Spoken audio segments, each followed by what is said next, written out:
అత్యంత కృప కలిగిన యేసు క్రీస్తు నామములో వాక్యాన్ని వింటున్న బిడ్డలందరినీ కూడా దేవుడు సమృద్ధిగా దీవించి ఆశీర్వదించును గాక.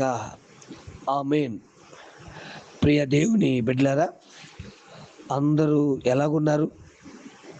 బాగున్నారు కదూ? ఉదయం లేచి ప్రార్థన చేసుకున్నారా? పరిశుద్ధ గ్రంథాన్ని చదివి ధ్యానం చేశారా నాన్న? ప్రియ దేవుని బిడ్డలారా, యేసుక్రీస్తు ప్రభుల వారు తన పిల్లలమైన మన పట్ల తన ప్రేమను మాటలతో చెప్పడమే కాదు, క్రియారూపంగా ఆయన చేసి చూపించాడు. యెషయా గ్రంథం 53 అధ్యాయము 4వ వచనం నుంచి జస్ట్ 2-3 వచనాలు మనం చదివితే ఆయన సిలువలో మన పట్ల మన కొరకు ఏమేమి త్యాగాలు చేశారో మనకు అర్థమవుతుంది. మొదటగా చూస్తే 53 అధ్యాయం 4వ వచనంలో ఆయన మన రోగములను భరించెను. నిజమే. దైవవాక్యం వింటున్న దేవుని బిడ్డ, దేవుడు మనలను ఆరోగ్యవంతులుగానే పుట్టించాడు. కానీ మనమే ఈ భూమి మీదకి వచ్చిన తర్వాత రకరకాల పదార్థాలు మరి తినకూడని వాటిని తిని మన శరీరాలకు అనారోగ్యాన్ని తెచ్చుకుంటూ ఉన్నాం. యేసుక్రీస్తు రక్తం, యేసుక్రీస్తు శిలువ శ్రమ ఆ రోగము నుండి మనకు ఆరోగ్యాన్ని తీసుకొచ్చిందండి. రెండోదిగా చూస్తే మన వ్యసనాలను ఆయన వహించాడు. నిజమే. పరిశుద్ధ గ్రంథంలో ప్రసంగి 7 చివరి వచనం ప్రకారం దేవుడు మనందరినీ కూడా యథార్థవంతులుగా పుట్టిస్తే మనం వివిధమైన తంత్రాలు కల్పించుకొని దేవుని ప్రేమకు దూరమైపోయాం. నిజమే. అనేక వ్యసనాలు. నువ్వు పుట్టినప్పుడు తాగుబోతువు కాదు, నువ్వు పుట్టినప్పుడు తిండిపోతువు కాదు, నువ్వు పుట్టినప్పుడు నువ్వు పొగ తాగేవాడు కూడా కాదు. కానీ పెరుగుతున్న కొలది వారిని చూసి వీరిని చూసి ఈ వ్యసనాలకు లోబడిపోతే నీ వ్యసనాలన్నీ కూడా విడిపించడానికి యేసుక్రీస్తు ప్రభు శిలువ మీదకి వెళ్ళవలసి వచ్చింది. బిడ్డ, ఆలోచిస్తున్నారా?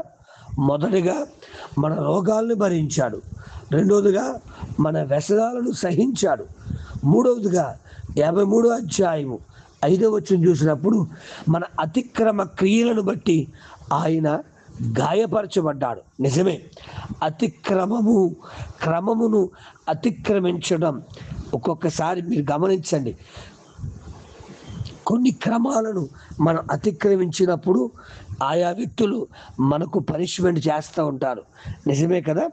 దయచేసి నీవు అతిక్రమించినటువంటి ఆ క్రమాన్ని బట్టి ఆయన దెబ్బలు తిన్నాడు, ఆయన గాయపరచబడ్డాడు. తమ్ముడు, చెల్లి, నువ్వు ఏది అతిక్రమించావో నీకు తెలిసే ఉంటుంది. దయచేసి గమనించు. అలనాడు ఆదాము అవ్వలు తినొద్దన్న పండు తిన్నప్పుడు వారి పాప పరిహారార్థం కొరకు ఒక గొర్రెను విధించి ఆ గొర్రెను చర్మం తీసి అతనికి చొక్కాయలు తొలగించడం మనం చూస్తూ ఉన్నాం. ప్రతి అతిక్రమము విమోచన కొరకు రక్తము చిందించవలసి ఉన్నది. అందుకే నీ అతిక్రమ క్రియలను బట్టి పరిశుద్ధుడైన యేసుక్రీస్తు ప్రభువే గాయపరచబడ్డాడు.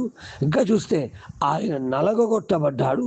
ఇంకా చూస్తే సమాధానార్థమైన శిక్ష అతని మీద పడినది. బాగా అర్థం చేసుకుందామా? శిక్ష అనుభవించవలసింది మనం, కానీ నీ కొరకు నా కొరకు ఆయన శిక్షింపబడ్డాడు.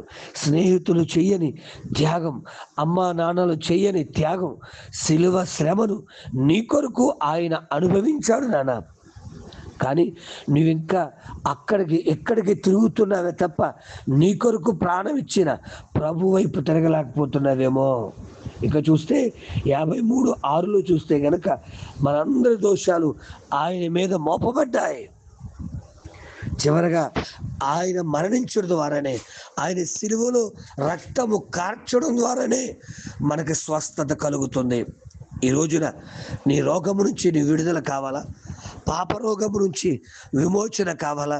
ఇదిగో క్రీస్తు ప్రభు నీ కొరకు ప్రాణమిచ్చి, నీ కొరకు తన యవ్వనకాల రక్తాన్ని చిందించి నీ వైపే చూస్తున్నాడు. దైవవాక్యం వింటున్న దేవుని బిడ్డ, ఈ శిలువ వర్తమానమును విని ఆయన దగ్గరకు వచ్చేసయ్యా, నా కొరకు చనిపోయినటువంటి దేవాతి దేవుడు నీవే, నన్ను రక్షించడానికి ఆ పరలోక రాజ్యాన్ని విడిచిపెట్టి నా దగ్గరకు వచ్చి యేసయ్య నీవే నా రక్షకుడు అని ఆయనను వెంబడించగలిగితే, ఆయన్ని సొంత రక్షకుడుగా అంగీకరించగలిగితే దేవుడు నీ పట్ల కూడా గొప్ప కార్యాలు జరిగించి ఉన్నతమైన భవిష్యత్తును ఇవ్వడానికి ఇష్టపడుతున్నాడు. ఇంకెందుకు ఆలస్యం?